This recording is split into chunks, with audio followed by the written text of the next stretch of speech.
Feeling good energy out here? Well, it's welcome everybody. It just feels fantastic to be on the offense against this dastardly virus. Our facility here, run by Louisville Metro Public Health and Wellness, is a great example about how you can mass vaccinate and put this bad boy to bed so we can get back to somewhat of a normal life by keeping us safe individually, keeping our families safe, and reopening the economy again. So it's a great day to be here. We've seen a lot of progress here. The first week our goal was 1,000 vaccines, we did 2,000. Last week our goal was 2,000, we did 4,000. This week we're going to do over 6,000 vaccinations coming through this facility. And that's just on one shift. So as more vaccines become available, obviously we can scale up with multiple shifts coming through this facility. So we should all be proud of what's going on here, are your taxpayer dollars at work. And it really shows you what dedicated public servants and a wonderful, wonderful group of volunteers can do. If you want to feel good, come out here and help. If you want to feel good, come out and talk to some of the volunteers here that have been doing just amazing work. Most of us have been cooped up over this last year, so to get back out and actually help and beat this virus is something that just really lifts you up. So I really want to thank our volunteers here for doing just such a wonderful, wonderful job for us throughout the fight here at Broadbent, and let's just keep it going. We're on a marathon here, but I really appreciate what you guys are doing. Today's a big day because we'll be vaccinating the first round of teachers from Jefferson County Public Schools. So many people want to get back into the classroom, whether it's our kids or the parents, and we all share a common goal of getting our kids back learning as fast as they can. So today is a big step to do that. Today's a big day too because we're honored to welcome Governor Andy Beshear here to help us celebrate this milestone. Governor, this guy's taking a lot of heat. I know the feeling. But you take heat when you're in a leadership position during this historically challenging time. And the governor has made the tough decisions necessary to save the lives of Kentuckians. And facts are a stubborn thing. But when you take a look about the health of Kentuckians and the mortality rate of Kentuckians due to this pandemic and compare it to our surrounding states, we are winning by far in terms of the decisions that the governor has made and others have implemented to keep the people safe during this terrible, terrible pandemic. And we realize that it's upsetting to some folks, but at the end of the day, we want as many of our people kept alive and kept healthy as possible. And those results, those superior results, are due in no small fact to the governor, to the decisions that you've made. So we really appreciate you having the guts to do that. Governor Beshear was also just selected by the National Governors Association to lead its Economic Recovery and Revitalization Task Force. And that's an outstanding honor as well and well-deserved. So we know you're going to represent us in Kentucky very well. Thank you. This has taken a heck of a team to get this done. At the state capitol level, we got an outstanding team with Dr. Stack, Secretary Friedlander, Secretary Gray. Secretary Gray was here on Monday. They've been great partners here for our city. The city has performed very well. I'm proud of our Metro government and all of our volunteers. Now, there's another group here that's just been incredible, and that's the Kentucky Nurses Association, who is putting together so much here for our volunteers.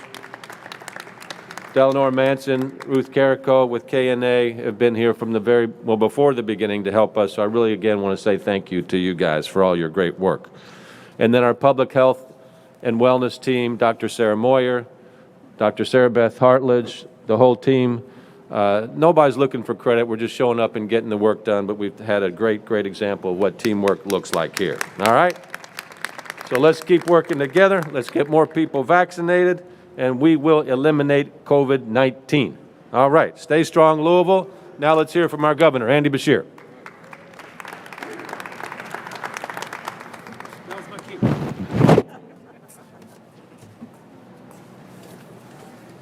All right. Good morning, everybody. Good morning.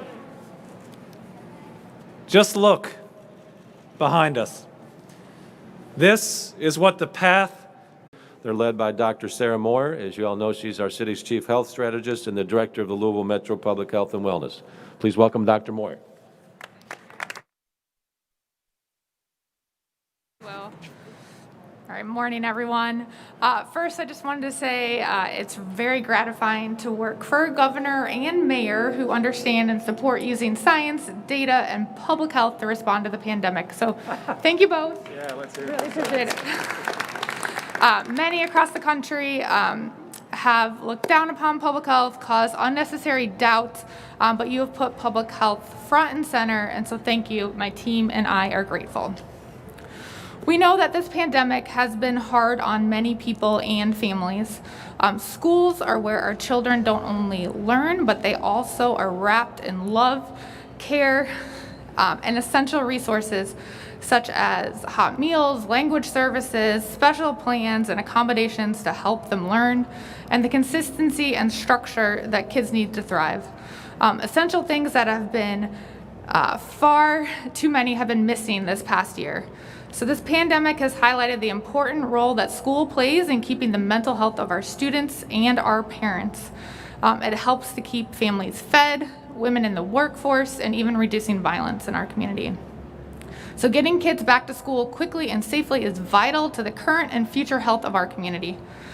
Schools are a vital part of the ecosystem of health in our city, and getting our teachers vaccinated today means the beginning of getting these students and all back to school and the structure and the schooling that they need to thrive. But with that all, I just want to make sure you remember that vaccine is one tool to protect our community. We can't forget the importance of wearing our masks, distancing, getting tested regularly, and staying home when sick. So thank you all, and back to you, Mayor.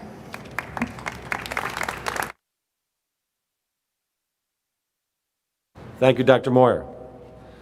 Dr. Sarah Beth Hartledge has been with Louisville Metro Public Health about 4 months? You know, so like when you hire somebody, like you never really know, right? I mean, you make your best choice, you hope for the best things. And then this opportunity came up to create this mass vaccination facility here at Broadbent Arena, and Dr. Hartledge was put in charge of that. Dr. Hartledge, you have risen to this occasion in an incredible fashion, and have made our city and our public health department and metro government and the Commonwealth so proud of what you've done out here. You're a very humble person, but you have just done an extraordinary job pulling all this together out here. So we really want to thank you for your outstanding work. Good job. And so with that, she's going to give us an update on our vaccinations and recognize all of our folks here. Dr. Sarah Beth Hartledge.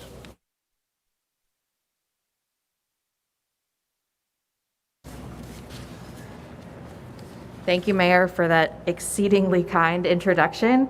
I want to say, first of all, that if I'm the face of this vaccine site, its heart and soul are the volunteers that are out here working.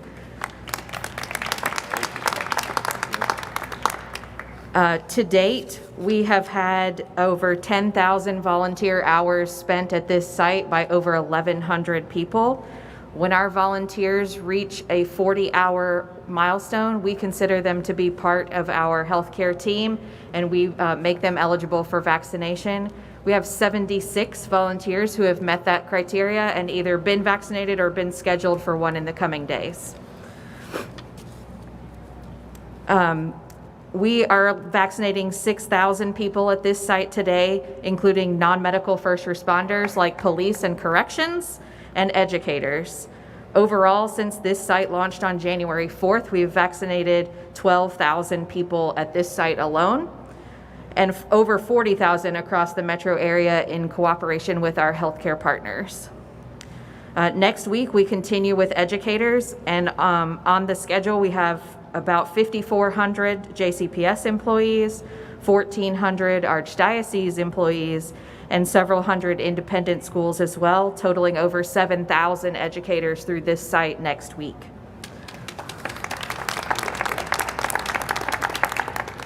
This site continues to focus on targeted groups like first responders, educators, and others, and we're grateful for the assistance of our healthcare partners at Norton Healthcare, U of L Health, and Baptist Health for assisting in vaccinating the 70-plus population that's also part of Tier 1B. I would like to offer a brief update. The metro area continues to receive allocations of around 10,000 doses per week for this population, and we have at least 10 times that many people who are seeking vaccination in that demographic. So we are getting this done as quickly as possible, but we do understand the frustration with those who have gone to sign up for an appointment and found that everything is currently full.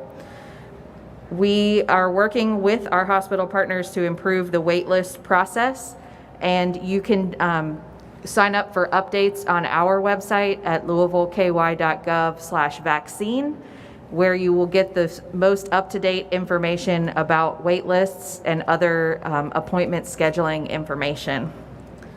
Those who joined the health department's interest list to date will receive direct communication about any changes that may be made in the coming days.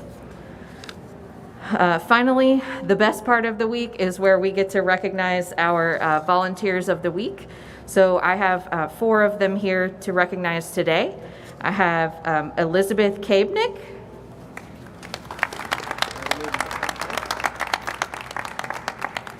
we've had a number of families volunteering together, and we're highlighting one of those today. We have Jim and Deb Peterson, a husband and wife, who've been volunteering together.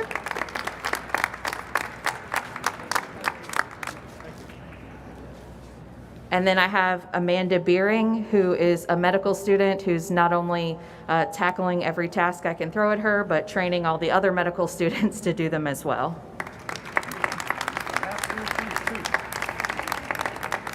We're also recognizing Nurse Ming Zhao, who's not able to be here with us today.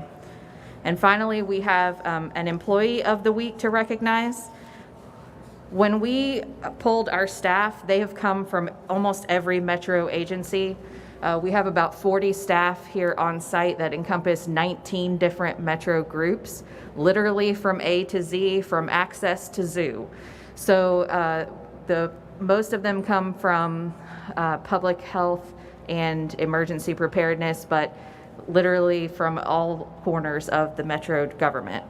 One of those corners, we have a group of traffic guards who normally spend their days helping children cross the street to go to school, but they've been on furlough while our schools have not been delivering in-person instruction. We started with a roster of 5 of these folks, and now we have several more because they quickly proved to be indispensable. They perform essential tasks like transporting our vaccines from our secure facility to this site every morning and back for inventory in the evening. They do paperwork, they help with all kinds of tasks, including traffic direction. So as a representative of that group, we're recognizing this morning Miss Marguerite Malone.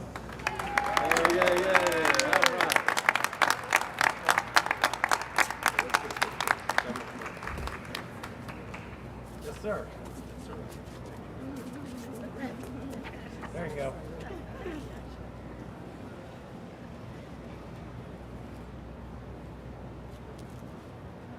Congratulations.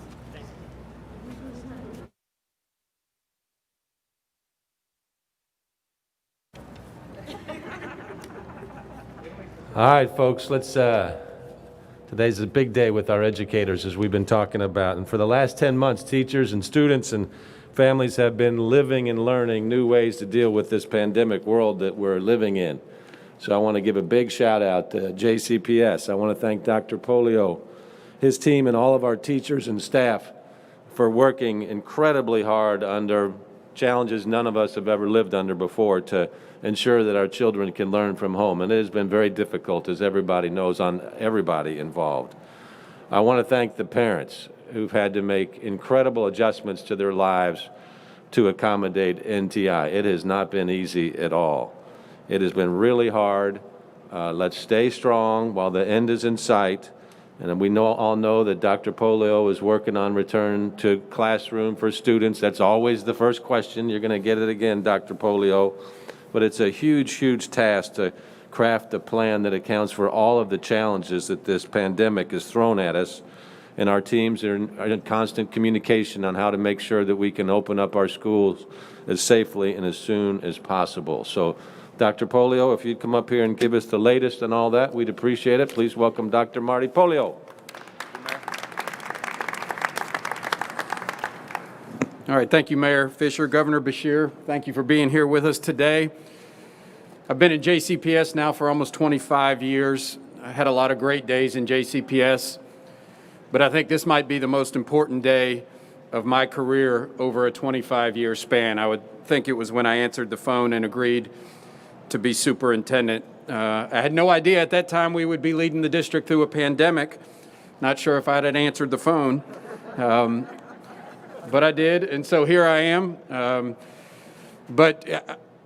Seriously, this is a day that I will not forget, because as the mayor said, it's tough sledding being a leader right now. There is no doubt. In our society right now, tough decisions have to be made, and then you layer on top of it a once-in-a-century pandemic, and it seems like every single board meeting, every single week, every couple of weeks, we are making difficult decisions that really there are no perfect answers to. And we know that some people are going to be upset when we make these decisions. And that is a very challenging time to be a leader. It's the most important time to be a leader, but it is without a doubt the most challenging time. And so, we make these decisions for the health and safety of the citizens of the Commonwealth of Kentucky, for Governor Beshear, the city of Louisville, for Mayor Fisher, and for me, Jefferson County Public Schools. We want to make sure our students and staff are healthy and safe, but we also want to provide those educational services that we know our kids need. And so these are very difficult and challenging decisions. And why this is so important to me is because now we get to see the light at the end of the tunnel. And I've said that 3 weeks, but it gets brighter each week when we stand out here. And now I get to see our employees. I just saw several teachers and the principal from Alex R. Kennedy pulling through and getting the vaccination. I remember at the end of December watching Governor Beshear's press conference when he said that we are shooting for the 1st of February to have vaccinations for K-12 employees. And he said, give or take a week. And at that point, I said, well, I'm hoping for maybe the 1st or 2nd week in February that we can begin. And here we are on January 22nd, having 1,200 JCPS employees go through and get this vaccination. This is a fantastic day for us. So we are well ahead of schedule. And I can't thank Governor Beshear and Mayor Fisher and the state and local health department for all their work to ensure that we are valuing K-12 educators, we're valuing the safety and health of our educators, but also putting them close to the front where other states are not doing this. And to that point, over the past 2 weeks, I've had several people that I know that have asked. I have an educator in my family who is in a neighboring state, and they don't have any access to get the vaccine anytime soon. Could you slip them into Broadbent Arena? And although I feel for them, I can't do that. That's exactly right. And so this is a credit to Governor Beshear, Dr. Stack, and everyone involved in the decision-making that Kentucky has put K-12 educators as in the front of the line to ensure that we can get our kids back to school as quickly as possible, and we also value the safety and health. And I can't thank Governor Beshear enough for doing that. And now we have confidence that we will have all 13,000 JCPS employees that have requested this vaccine by the end of the 1st week in February. And that means, thank you. And that means that the time for coming back to school is approaching, that recommendation. We know we'll have the booster 28 days later, and then we know that school will be right around the corner for our kids. And so we are so excited to be a part of that. I want to thank Dr. Moyer and Dr. Hartledge for their work. I'm standing up here giving this presentation, but my staff and them have worked so closely together to ensure such a seamless process here. I've just been inspired over the past 3 weeks to see this. And we are going to have 1,200 JCPS educators come through today. Over the course of next week, we will get through all of our elementary schools, and then the following week, our middle and high schools. So we know by the end of that first week, we believe we'll have every JCPS educator through, nearly 13,000. I also want to recognize the JCPS educators. We surveyed, and of those that answered, 87% said that they would like to have the vaccine, 87%. And anecdotally, I don't know if we have across the state a list of who was the highest district who said yes, but from my conversations with colleagues, we are much higher than most districts. So I'm proud of JCPS employees who have worked so hard through this process to ensure that our kids get the services. I've been inspired by the work of so many of our schools and our teachers. But now they're all stepping up and saying, let's get this vaccine so we can get back to school. So I'm very proud of that. I'm proud of this organization, and it's just an inspiring day for me, and I can't wait until that first day of school. That first day of school when we are in schools and we are able to welcome our kids back. Probably won't be able to give them a hug yet, still be wearing masks, social distancing, all of those things, but it's coming soon, and I can't wait for that day. And I'm also happy that we have a teacher here with us that is going to be the one that you will get to see vaccinated. She's a special education teacher at Atkinson Elementary. Atkinson is one of my favorite schools to visit.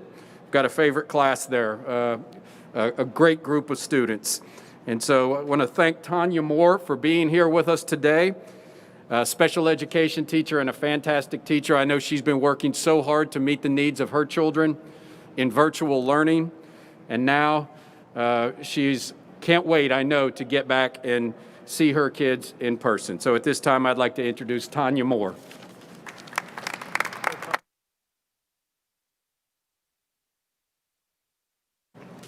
Hello, this is a remarkable moment for me and for the educators of Jefferson County Public Schools. I would like to thank Governor Andy Beshear for caring about the educators, caring about the health of the educators, and for our students. We can't wait to get back into the school.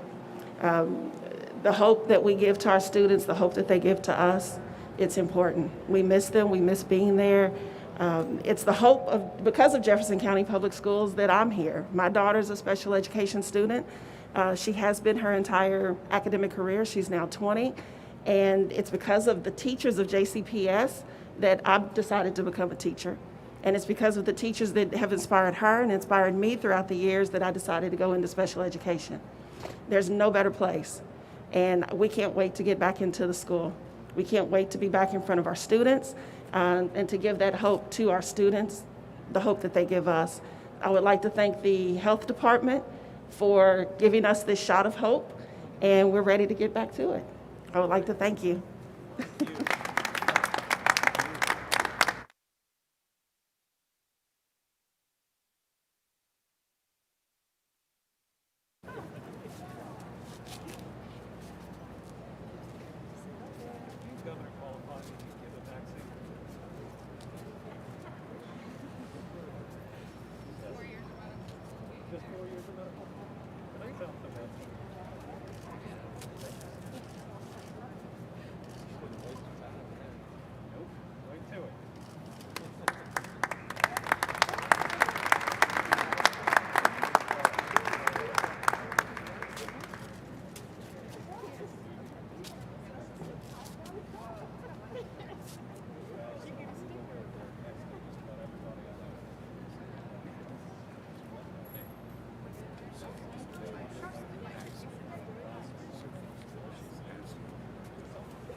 All right, Tanya, good job.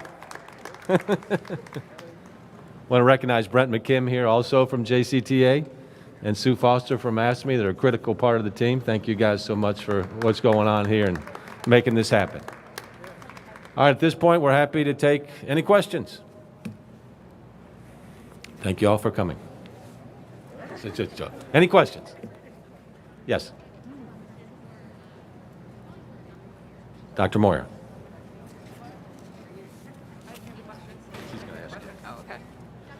Yes, hi.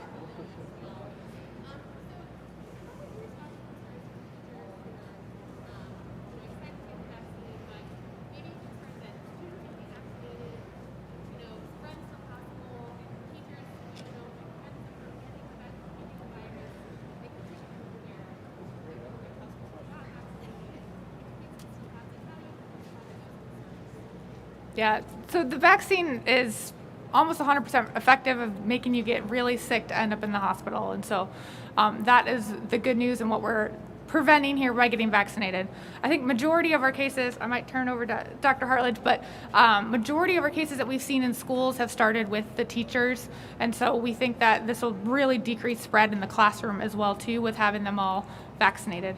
While we don't know for sure it prevents you from like getting it and spreading it, we don't know that yet.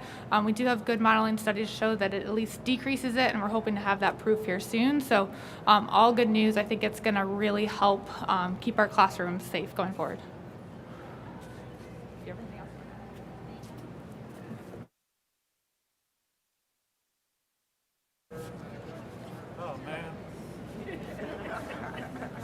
Yeah, I normally don't take questions, but go ahead, Mark. Beshear, I'm not saying that I agree with this, but I've just got some people retweeting and replying to my tweets who say that they're concerned that the elderly are not able to get their vaccinations, people 70 plus are not able to get their vaccinations, and say that they should be getting it before educators. What do you say to that? Well, those over 70 are currently eligible and are signing up right now in areas in Louisville and across the state. They are in the same priority group as educators. But I think when you look at long-term harms that we're seeing from this virus, the opportunity to get our kids back in school, both for the kids' social, emotional, academic growth, from a workforce issue, where it doesn't matter what industry you work in, getting your kids back in school is incredibly important for your ability to function. And ultimately, what's already being asked of educators that have more day-to-day interaction and contact when they are in person than virtually any other profession that's out there means this is the right thing to do. This is going to help us safely get our kids back in school faster than just about any other state. And it's going to allow us to do it without risking the health of those that come in to serve those children. I think when you see the Biden plan, a lot of what he's going to be pushing is what we're already doing right here about how to safely reopen schools. And I think you're going to see a lot of other states very quickly following suit with what we're doing. Yes?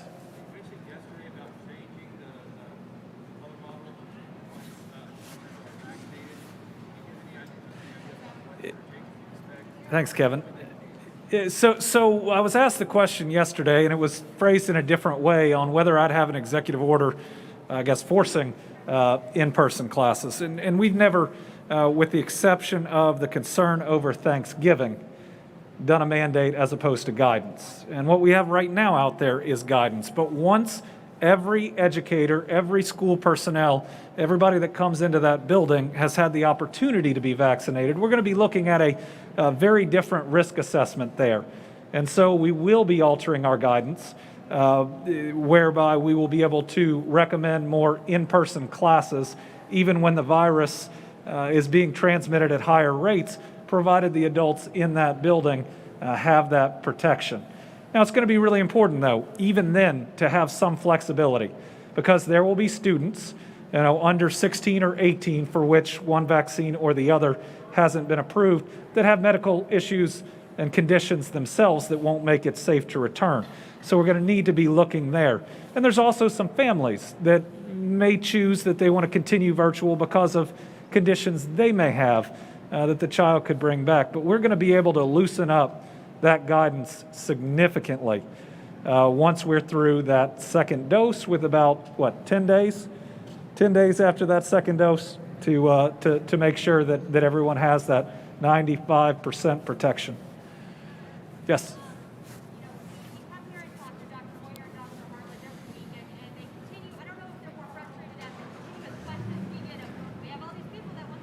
Yeah.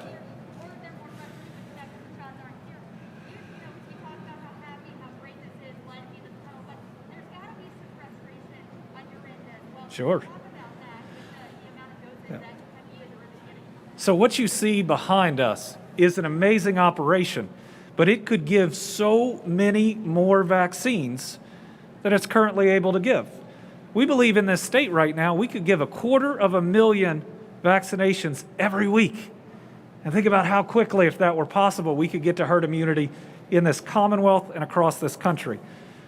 Our one, and it's really becoming our only issue in the Commonwealth, is supply from the federal government. Something that, while we have little control over, I'm raising as much noise as I can. I'm pushing just as hard as I can. I hope the new administration will do everything they can to increase supply, because that's it. And that's the answer now to just about everything. For those over 70, where everybody wants it right now, we'd give it right now. We don't have enough supply. For those pharmacies that may not be getting vaccine that want to provide it, if we divvied out among the 1,500 organizations that want to supply, everybody get 36 doses every week, and you'd have 1,500 numbers to call to figure out if you could get in. Again, that's supply. We've got this great network that we're building. We are creating amazing efficiencies, and we don't have nearly enough vaccine. So yes, that's frustrating, but our goal is going to be to continue to build up those efficiencies, to continue to build up operations like this, because when Johnson & Johnson comes around, provided it's effective and safe, when AstraZeneca comes around, provided it's effective and safe, that next day, we want to be able to be providing as many vaccines as possible. I have a question for Dr. Moyer. Dr. Moyer, you recently issued guidance.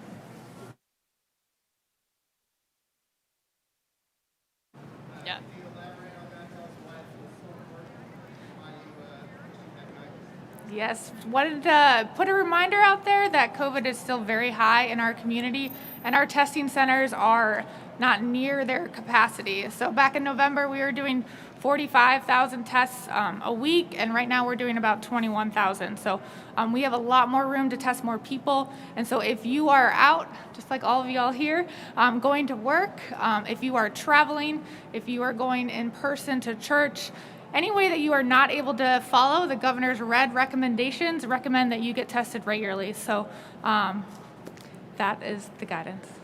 Thanks. Everybody, thanks for coming. We are, for Dr. Polio. We're going to get away from this. I tried, buddy. Dr. Polio. I thought this was going to be the first time I wasn't asked a question. Go ahead, Kevin. Tuesday's vote on going back to sports, does that give you confidence that you recommend going back to school, that the school will be behind? I know that just like every vote, our school board leaders, our school board members are, like what I said before, making difficult decisions and trying to do what's best for kids' safety and health, and make those decisions that are best. And there's no easy answers, just like with winter sports. That was a difficult decision for our board members, and I respect that position.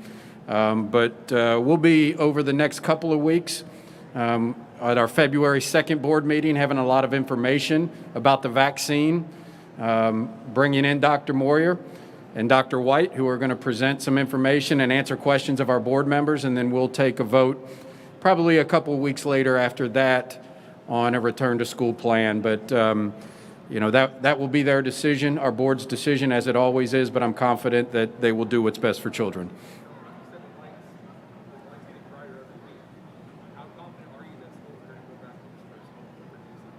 I'm very confident.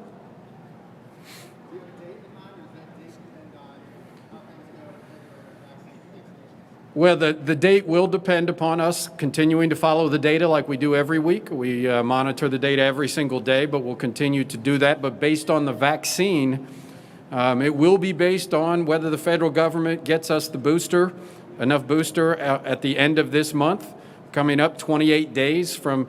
So pending that we get the doses from the federal government that we are expecting to get, which I think Governor Beshear shared, then once we know that for sure, we'll be able to propose a date to our staff, or to our board, excuse me.